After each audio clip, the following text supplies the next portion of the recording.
août et je me suis lancé parce que j'ai été aidé par des entraîneurs et des personnes de bonne volonté. Alors je me suis dit pourquoi pas moi aujourd'hui pour aider les jeunes à devenir professionnels et à avoir une visibilité dans le monde que moi j'ai pas eu en étant joueur. Et dans Bruxelles, vous faites quoi exactement? Je m'occupe de U19. U19 Ouais. de Bruxelles. Donc apparemment vous êtes spécialisé dans les équipes d'âge. Oui. Et vous êtes congolais. Je suis congolais. Bon, parlons de cette réserve, c'est la thématique que j'ai trouvée de la République démocratique du Congo. Qu'est-ce que vous faites exactement? Qu'est-ce que vous avez déjà fait pour cette nation, la RDC, en matière de football? En fait, l'idée de notre cellule est venue suite à l'invention de nos joueurs vers le pays d'accueil. Donc on a perdu Batshuayi, Imbula, beaucoup de joueurs qui partent. Alors nous, étant entraîneurs diplômés UEFA, on s'est dit comment faire pour que le pays d'accueil ne puisse ne plus nous prendre nos joueurs qui arrivent à maturité. Alors on a créé la cellule de détection pour que les pays d'accueil puissent avoir un frein par rapport à nos joueurs de qualité. Donc, ça marche bien, vous réussissez? Oui, ça marche très bien. Sinon, vous ne prenez que les rejetés non. de l'Europe. Ceux-là qui n'ont pas réussi à se faire une place en équipe nationale de la France, de la Belgique, des Pays-Bas, qui vous récupérez après. Non, nous ne récupérons pas les rejetés. Nous récupérons ceux qui sont à la pointe, ceux qui sont à la porte des équipes nationales européennes, mais qui sont d'origine congolaise. C'est quoi la politique? Vous amenez quoi? L'argent? Non. En fait, nous vendons un rêve. Et le rêve, c'est de revenir servir le pays et faire hisser les drapeaux de la RDC le plus haut possible. Avec quel argument? Avec quel argument? La promesse de devenir un jour professionnel congolais en équipe nationale des jeunes ou en équipe première. Est-ce que l'équipe de la RDC, l'équipe nationale, les maillots de la RDC, ça tente ces jeunes gens? Oui, mais maintenant, oui. En fait, avant, je ne sais pas. Mais maintenant, oui. Ces maillots tentent. Et c'est notre mission à faire rêver ces jeunes, à un jour porter ces couleurs et faire hisser notre drapeau plus haut et qu'on soit compétitif dans toutes les compétitions africaines, qu'on soit présent surtout dans les Jeux olympiques, à la Coupe du Monde, aux éliminatoires de la CAN, que la RDC soit plus haut. Parce qu'on a du talent, on a des joueurs qui regorgent d'énormes qualités et ces joueurs choisissent le pays d'accueil au lieu de choisir le pays natal. Et donc, on peut dire, entre autres, vous êtes de ceux qui aujourd'hui veulent faire de l'équipe première de la RDC une équipe tournée vers l'Europe? Non, pas exclusivement. Non, pas exclusivement tournée vers l'Europe, mais de faire bénéficier l'équipe nationale du talent congolais qui sont en Europe, sans pour autant rejeter ceux qui sont ici à Kinshasa.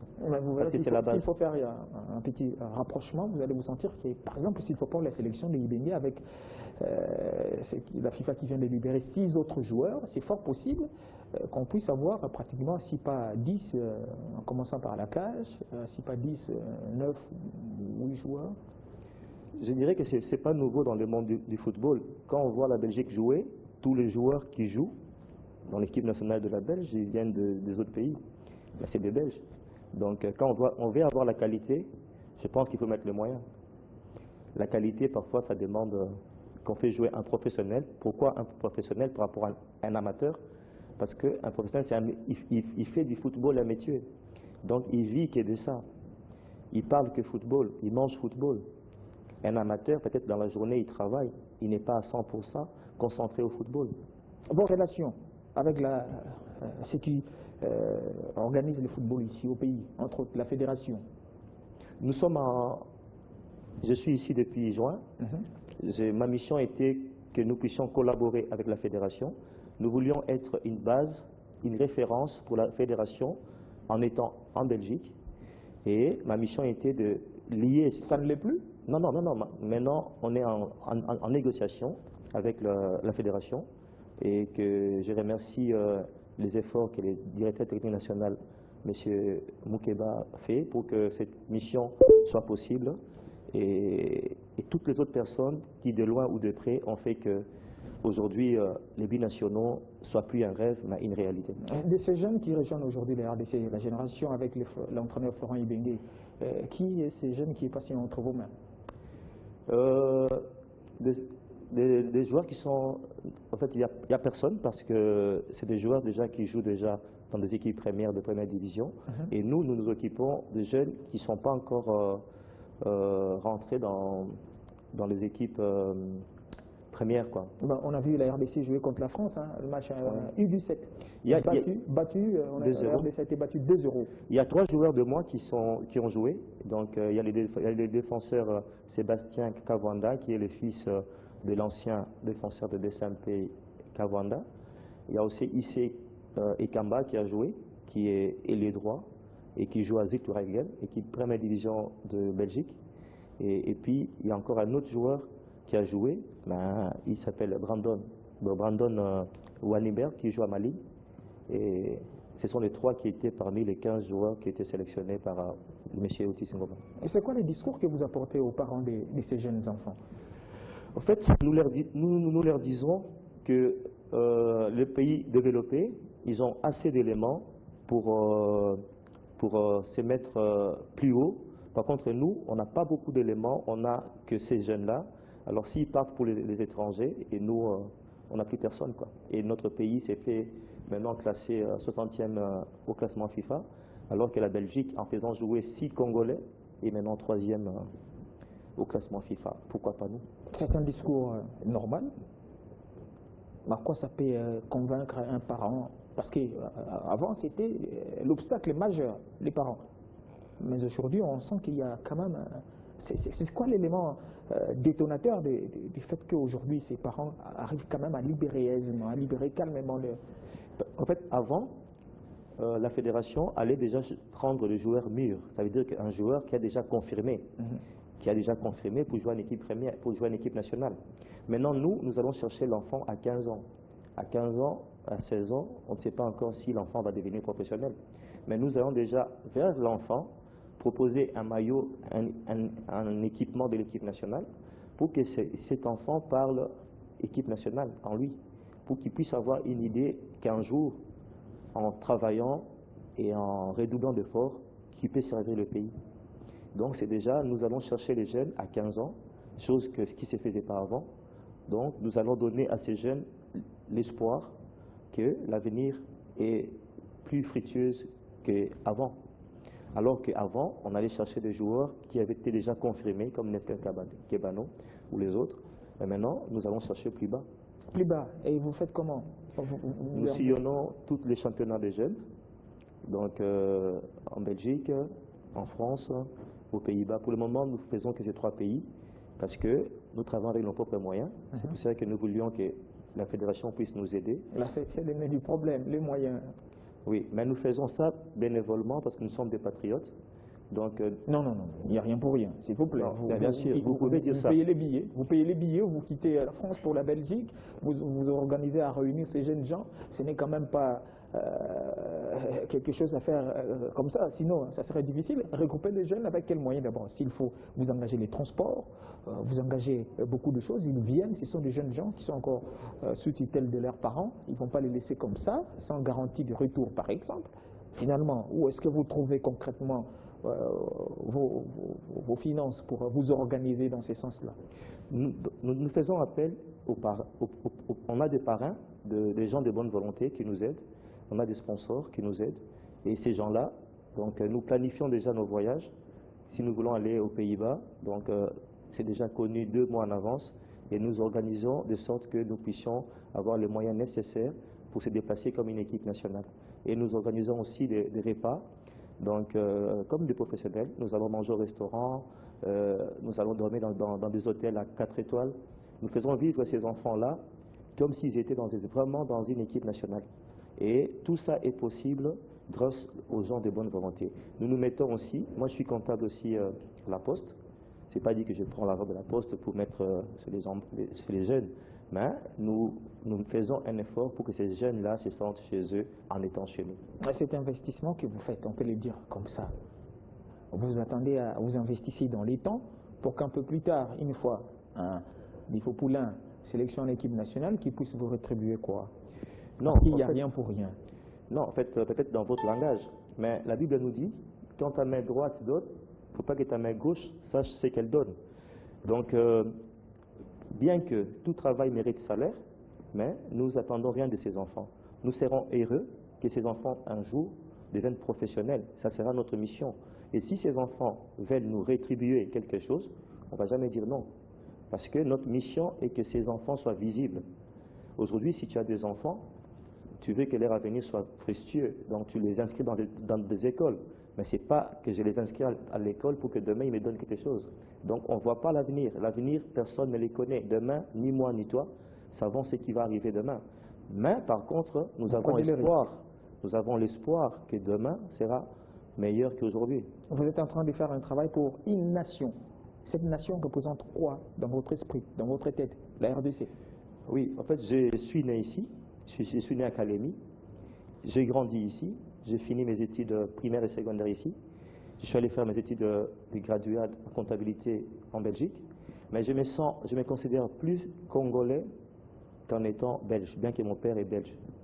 Et si je fais ce travail aujourd'hui, c'est parce que je vois que ici, le travail n'est pas vraiment très bien fait par rapport aux autres pays qui sont en voie de développement. Chez nous, il y a en matière de football. Oui, je dirais ça, quoi. Et c'est pour cela que je trouve que en donnant le meilleur de moi, nous puissions demain être meilleurs. C'est faisable. Si je ne le fais pas, j'aurais mal au cœur de voir que je pouvais faire quelque chose pour mon pays et que je ne l'ai pas fait. Alors je le fais aujourd'hui en espérant que demain, il y aurait des conditions, il y aurait des subsides peut-être pour les gens qui vont continuer ce travail que j'ai commencé. Et dans votre équipe, sinon dans votre organisation, vous êtes seul ou bien vous êtes à combien avec qui? Nous travaillons avec un autre entraîneur aussi, qui est Franklin, qui est maintenant à la Renaissance. Nous travaillons aussi avec une académie. L'entraîneur de la Renaissance vient de chez nous. Du Congo, il vient de chez nous, de notre cellule. Il vient de notre cellule de détection. Nous travaillons aussi avec l'Académie 7 de Landou 7 lui-même. Et cette académie nous sert de spécifique parce que les enfants, ils ont des qualités et ils ont des défauts. Et nous essayons de corriger les défauts. Le peu qu'on peut faire, nous essayons de les corriger pour que ces enfants deviennent meilleurs demain. Et nous travaillons aussi avec les coachs Franklin Sadiki. Et nous travaillons aussi avec un chroniqueur sportif qui nous prend les images, toutes les images que vous allez voir. C'est Roger Loponda qui nous aide en matière de logistique. Nous avons aussi un monsieur qui s'appelle Moro Mukota, c'est lui qui donne les souliers d'ébène, c'est aussi un Congolais. Le meilleur joueur africain, c'est lui qui décerne chaque année le prix de meilleur joueur africain de Belgique. Le soulier d'ébène de la Belgique, c'est un Congolais qui donne ça. C'est une initiative d'un Congolais, oui. Moro Mukota. Ça peut justifier le pourquoi de Merci Mbokani ou de Kibano. Non, il y a un membre du jury qui est composé de Belges, des autres nations aussi. Il n'y a pas que des Congolais dans le membre du jury.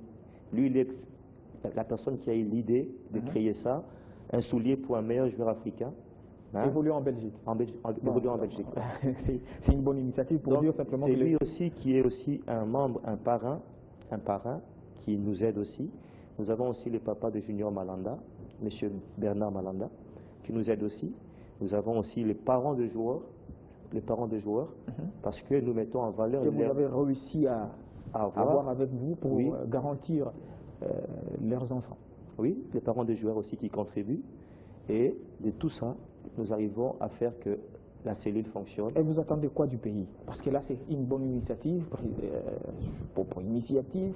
Maintenant, qu'est-ce que vous pouvez attendre en faisant tout ça du pays?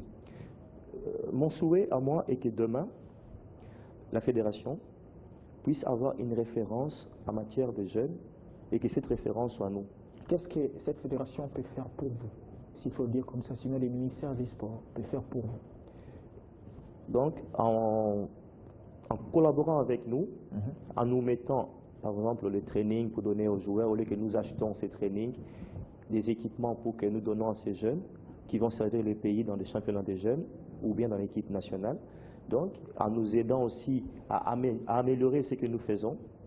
Et de cette façon, c'est la seule façon où nous pouvons mettre fin à l'évasion de nos joueurs vers le pays d'accueil. Avant de clôturer, j'aimerais bien qu'on propose à nos téléspectateurs un extrait. L'extrait de ces jeunes gens congolais qui vous encadrez, qui vous faites jouer des matchs avec d'autres jeunes, et ça se passe plutôt bien. On va suivre pendant minimum 2 minutes cette vidéo, et puis on va revenir pour poursuivre et terminer avec vous cette émission. Pendant l'appel, il y a un coach Franklin Jean-Louis pour les binationaux. Pour la sélection, moi, on a fait avec Tarabale, Ayaki pour la qualité de Bango, pour la sélectionner Bango. Donc c'est pour ça que en tout cas, tout le monde organisation, tout le monde travaille, coach, en tout cas, l'initiative Bango, je soutiens à 1000%. Et je crois que on est dans le bon, il faut travailler comme ça parce que c'est à ces âges-là qu'il faut déjà pas montrer que Mboka ils vont s'intéresser à la bango. Pas ceux qui vont commis star, ils vont commis tout le monde Luka, Mboka reçoit bango, pour négocier là Mboka c'est un botama. C'est quand ils sont jeunes, allez les détecter. Petit parce que invité plusieurs fois en équipe nationale belge, petit peu à match en équipe nationale belge, mais bango tellement que on a souci à Mboka il faut qu'il bosse parce que ils ont la potentiel épelé. Papa nous voulons jouer à l'équipe nationale du Congo. Alors on a la non bon ça va venir parce que nous nous gâter mais bango moko va recruter un temps va monique va salle va recherche na bango va retrouver va tendre une invitation vraiment tous qui vraiment avec la joie de ce là qui comme ça FC Sengo pour nous remettre une équipe ya Mboka na yo vraiment voilà quoi.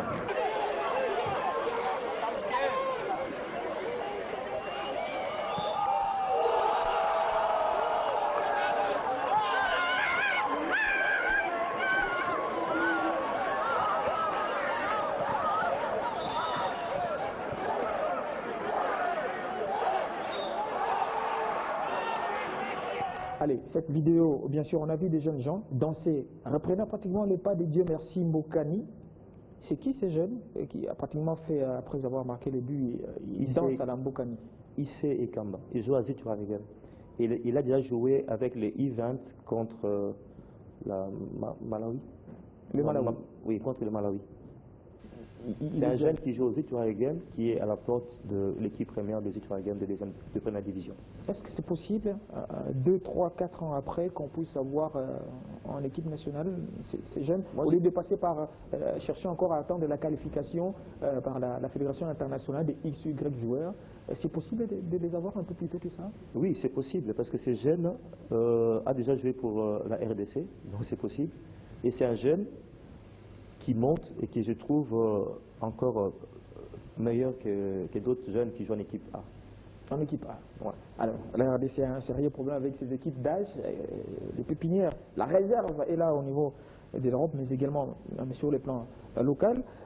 Monsieur Jean-Louis Dingondo, à moins que vous n'ayez quelque chose à dire, sinon nous sommes arrivés à la fin.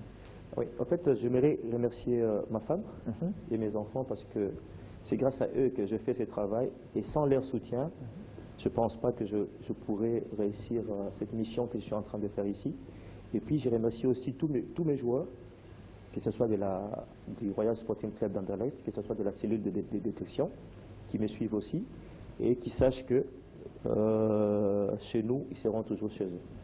Allez, tous nos encouragements à tout ce que vous faites, mais également à toute votre équipe.